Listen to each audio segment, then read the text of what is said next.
Je suis la lumière du monde, Jean 8, 12, est le deuxième des 7 déclarations de Jésus. Je suis, rapporté uniquement dans l'évangile de Jean, qui met en évidence son identité, son dessein divin, unique. En se déclarant la lumière du monde, Jésus affirmait qu'il était la source exclusive de lumière spirituelle.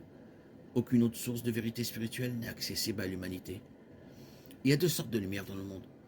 Nous pouvons en percevoir une, les deux ou aucune. Lorsque nous naissons dans ce monde, nous percevons la lumière physique et par elle nous apprenons l'œuvre de notre Créateur dans les choses que nous voyons.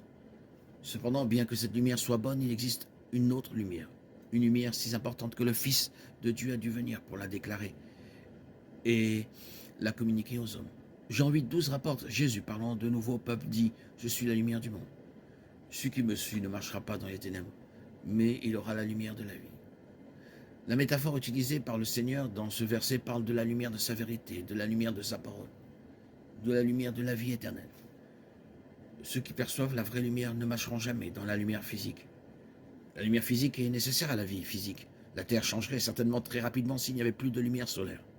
Une forêt pleine d'arbres avec des feuillages très épais au-dessus a très peu de vie végétale sur le sol, à l'exception de la mousse ou du lichen, qui ont besoin de peu de lumière solaire. Les plantes ne s'éloigneront jamais de la lumière. On dit qu'elles sont positivement phototropiques, attirées par la lumière. De la même manière, la lumière spirituelle est nécessaire à la vie spirituelle. Et cela peut être un bon test de notre position en Christ. Le croyant tendra toujours vers des choses spirituelles. Il tendra toujours vers la communion, la prière, la parole de Dieu. L'incroyant fait toujours le contraire, parce que la lumière expose son mal et déteste la lumière. Jean 1, 5, 3, 19, 20. En effet, aucun homme ne peut entrer dans la vraie lumière spirituelle de Jésus-Christ à moins d'en être capable. Jean 6, 37. Suivre Jésus est la condition de 2 promesses dans Jean 8, 12.